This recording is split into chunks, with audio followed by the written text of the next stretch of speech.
3 bodies, arranged like someone wanted them to be found. Not hidden. Not rushed. Placed. Those were the words recorded in the 1898 Gatton report. And they did not read like ordinary police notes. They read like confusion written in ink. Because what investigators walked into that morning in rural Queensland was not just a murder scene.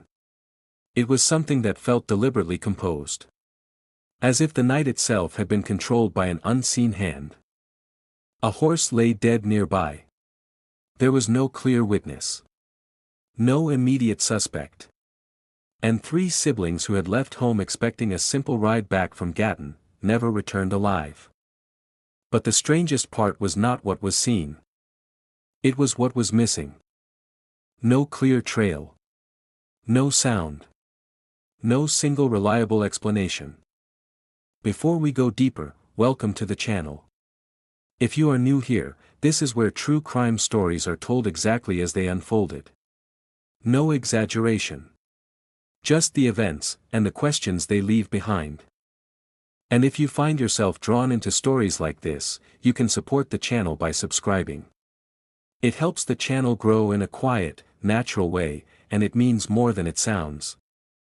Now, what happened in Gatton did not begin with violence. It began with an ordinary evening. The kind that should have ended with 3 siblings returning home safely. But that is not what happened. And once the night started moving, it never truly stopped, until everything went silent. On the outskirts of Gatton, in Queensland, the Murphy family lived a life shaped by farming, distance, and routine. Daniel and Mary Murphy, Irish immigrants, had built a 300-acre farm. They raised a large family, and the children grew up knowing that survival meant hard work. By 1898, the older children were already working away from home. They only returned during short breaks. That made the Christmas gathering rare and meaningful. Michael Murphy had come home for the holidays. He was steady, responsible, and not the kind of young man who caused concern. His sisters, Nora and Ellen, were younger. Full of energy. Full of anticipation for any social event the small town could offer. When news spread of a dance in Gatton on December 26, it felt like a simple chance for them to enjoy the night. But the dance was cancelled. And that small change quietly shifted everything. Michael still decided to take the horse and cart into Gatton. It was meant to be brief. Just a short trip. Nothing unusual for a rural family used to distance and night travel.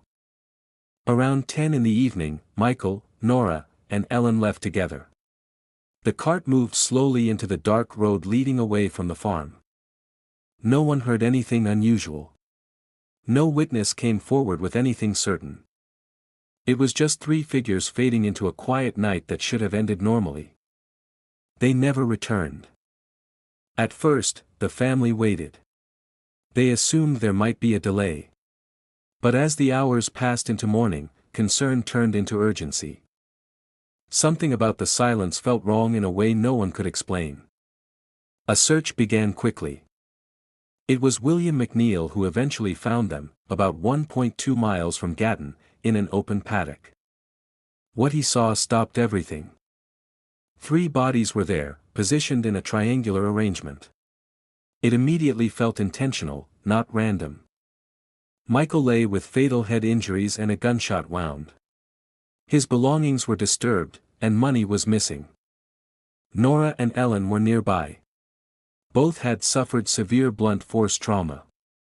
Injuries that suggested close and repeated violence, not distance. The family horse was also found dead, shot and left behind, as if it had been part of the same controlled sequence. But what unsettled everyone who arrived first was not only the brutality. It was the order. Nothing looked scattered. Nothing looked accidental. It looked placed. As if someone had finished something, and then arranged what remained.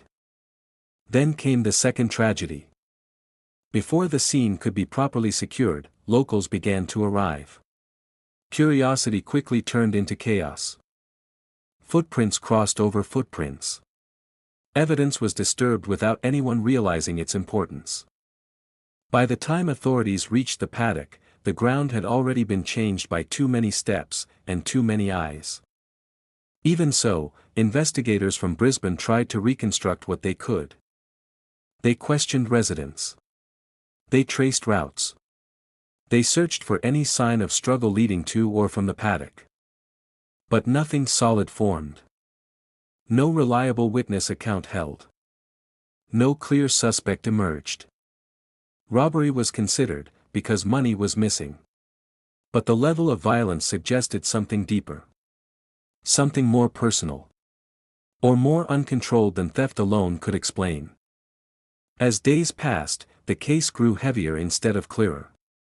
A government reward was offered for information, hoping someone would speak. But silence held firm. Across the town, and beyond it. And slowly, what remained was not just a crime scene in memory. It became a question that refused to decay with time. Because someone had done this in a place where people still lived, still worked, still passed that same road. And then simply vanished without a trace. Even after all the inquiries, the Gatton case refused to settle into a clear answer. There were theories of a robbery gone wrong, while others suggested a personal grudge or an encounter that spiraled beyond control. But none of them fully matched the strange arrangement of the bodies or the absence of any decisive trace left behind. What remained instead was a silence that stretched far beyond that paddock, as if the night itself had swallowed the truth and refused to give it back. And even today, more than a century later, the same question lingers: who could carry out something so deliberate and still disappear completely without ever being named? The morning after the discovery at Gatton did not feel like a normal morning in Queensland. It felt heavier, as if the town had woken up too late to stop what had already been decided in the dark. Word spread quickly, faster than the authorities could control. By the time proper investigators arrived, the paddock was no longer a preserved scene. It had already been disturbed by fear, curiosity, and confusion. What should have been a controlled investigation quickly became a struggle to recover meaning from disorder. The bodies had already been reshaped in memory by those who saw them first, with each account slightly different as people tried to process what they did not fully understand. 3 siblings were found in a triangular formation that made little sense. A horse lay shot nearby. And there was no clear direction of escape, as if the event had unfolded and then erased its own path. Detectives from Brisbane began their work with urgency, but urgency could not undo the damage already done. The ground told a broken story, with footprints overlapping so heavily that they could no longer be separated. Tire marks from carts and early arrivals cut across the same space investigators needed to examine. Every step taken before official documentation diluted the truth. Still, they tried to rebuild it. Michael Murphy became the starting point. He had been driving the cart that night and was expected to bring his sisters home after a simple evening trip into Gatton. Instead, he became part of a scene that suggested something had interrupted that journey long before anyone returned. The position of the bodies hinted at movement that stopped suddenly. Not a long chase, and not a drawn-out struggle across fields, but something faster and more controlled. A moment that escalated quickly and ended just as abruptly. That detail troubled investigators because it did not align with a typical robbery. Robbery usually leaves chaos, but this scene suggested something closer to structure. Michael's injuries added to that concern. A gunshot wound to the head, combined with blunt force trauma, suggested either overkill or the involvement of more than one attacker. His pockets had been searched, and money was taken, but nothing clearly explained why the violence had escalated to that level. Nearby, the horse lay dead, also shot, adding another layer of control to the scene. It was not something that needed to happen unless the animal had become a problem. Nora and Ellen Murphy were found close by, both suffering severe blunt force trauma to the head. The injuries suggested repeated strikes from a heavy object, and the positioning of their bodies showed they had not been taken far from where the initial encounter began. They were slightly separated, but still within close range of Michael, which suggested they were caught in the same sequence of events rather than targeted in different locations. What confused investigators most was the timing.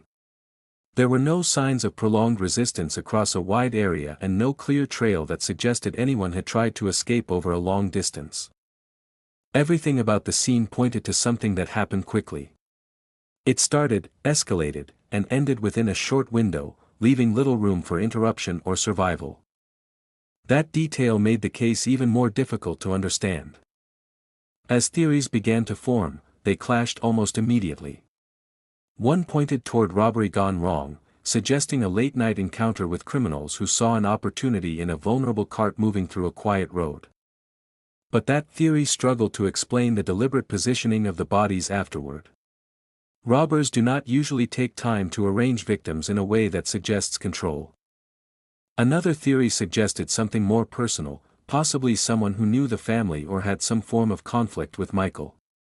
It implied intent that existed before that night even began. But again, no strong evidence supported that direction, and no known dispute could explain the level of violence that was carried out. A third theory suggested multiple attackers working together. This helped explain the level of control and how the situation could have been handled so quickly. But it also raised a more difficult question. If more than one person was involved, how did none of them leave behind a trace strong enough to identify them later? Days turned into weeks, and the investigation began to slow. It was not because interest faded, but because the leads did. The reward announced by the government brought attention, and people came forward with information. Some spoke of a suspicious figure seen near the road that evening. Others mentioned unfamiliar laborers passing through the area around the same time. But none of these accounts could be verified with enough consistency to form a clear direction. The Murphy family home became a place of quiet grief, but also unanswered questions.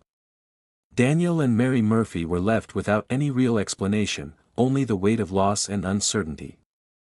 There was no single narrative that could help them understand why 3 of their children left home and never returned in any clear or meaningful way. As investigators continued to review the case, something else began to stand out. It was not something visible in the physical evidence, but something just as important. The lack of sound.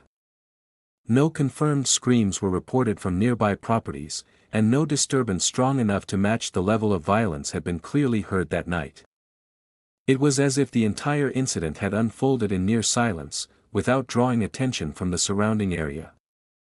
That detail unsettled even experienced officers, because violence of that nature usually creates noise in a rural setting. There are usually reactions, movement, or some sign that something has gone wrong. But that night in Gatton left very little of that behind. As pressure increased, investigators revisited earlier assumptions and rechecked statements, trying to rebuild the timeline with greater precision. But the deeper they looked, the more the case resisted clarity. Each attempt to simplify what happened only revealed more gaps and more contradictions. Slowly, a realization began to form among those closest to the investigation. This was not just an attack that went wrong. It was something that unfolded in a way that did not leave a clear path back to its beginning. And that leads to a more difficult question. If this was not random, then what kind of intent could produce something like this and still leave behind no one willing or able to explain it? By the time the investigation into the Gatton murders moved into its final stages, the case had already begun to take on a different shape inside police records. It was no longer treated as a straightforward homicide with a clear suspect waiting to be identified. Instead, it became a collection of contradictions that refused to settle into a single explanation. Every lead that once seemed promising dissolved under pressure, and every theory created space for another unanswered question. The authorities returned again and again to the same scene in their minds, trying to reconstruct it with more precision. A quiet rural road, a cart moving through the dark, and 3 siblings traveling together after what was meant to be a simple outing in Gatton. Then something interrupted that journey. Something no one could fully describe. And after that interruption came a silence so complete that investigators struggled to understand how an event of such brutality could unfold without leaving behind a clearer human reaction.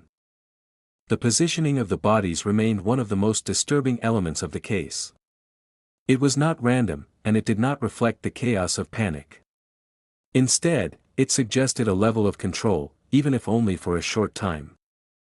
There was something about the arrangement that implied that after the violence ended, there was still time for decisions to be made about how the scene would be left behind. That detail continued to pull investigators away from simple robbery theories, because even violent robbery rarely carries that kind of deliberate staging. Michael Murphy's role became central again as investigators revisited his final movements. He had been the one driving the cart, the one responsible for bringing his sisters home that evening. Somewhere along that route, the ordinary ended. Whether the interruption came suddenly or built gradually was never confirmed, but what became clear was that whatever happened next unfolded quickly enough that none of them escaped. The injuries revealed part of the sequence, but not the full story. Michael's gunshot wound pointed to a sudden and lethal escalation, while the blunt force trauma suggested either overkill or a second stage of violence. Nora and Ellen, both killed by severe head injuries, showed similar patterns of force consistent with close-range strikes. That consistency raised difficult questions. It pointed either to a single attacker with overwhelming control, or multiple attackers working together. But even that possibility failed to explain what came after. The horse, shot and left nearby, added another layer investigators could not ignore. In a rural setting, killing the animal removed movement and any chance of immediate escape or pursuit. But it also suggested intention beyond the initial act. It was not necessary in a spontaneous robbery. It made more sense in a situation where control of the environment mattered.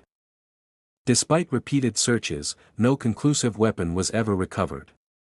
No object could be definitively tied to the injuries in a way that satisfied investigators. Without that physical anchor, the case began to drift further into interpretation rather than certainty. As pressure mounted, public attention grew. The government reward brought interest from beyond Gatton, but it also brought confusion. People came forward with fragments of stories, rumors passed through farms, workplaces, and travel routes. Some reported unfamiliar men in the area, while others spoke of possible tensions involving travelers. But none of these accounts held up under careful examination. Each one seemed to fall apart when placed beside another. The Murphy family had no known enemies that could explain the scale of what had happened. They were described as a working family, tied to routine and rural life. That absence of motive became one of the biggest obstacles in the case.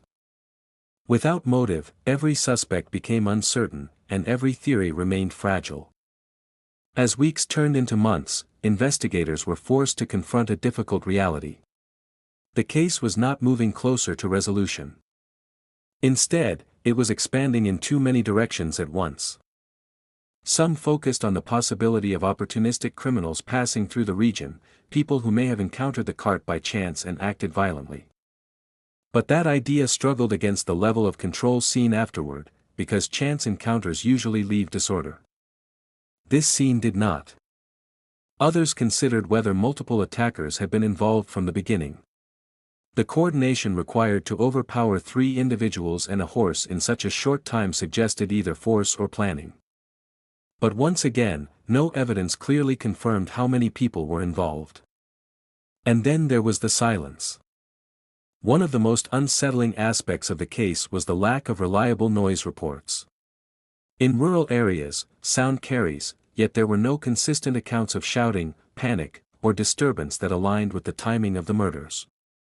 That absence created a gap in the timeline that no reconstruction could fully close. Even the discovery by William McNeil became part of the mystery. His arrival should have provided clarity, but instead it marked the point where certainty ended. From that moment on, everything depended on interpretation rather than direct observation. As the years passed, the case slowly moved from active investigation into historical record, but it never truly disappeared. It became one of those cases that resurfaces whenever unsolved crimes are discussed, not because new evidence emerges, but because the questions never lose their weight. What makes the Gatton murders endure is not only the violence, but the structure of the unknown surrounding it. There were no witnesses who could fully explain what happened. No clear motive that fit every detail. And a scene that suggested order where chaos should have been. Every attempt to simplify the story only seemed to make it more complex. Even now, more than a century later, the same questions remain. Who intercepted the Murphy siblings on that road? Why the violence escalated the way it did? And how something like this could happen in a rural community and still leave behind so little that points directly to anyone.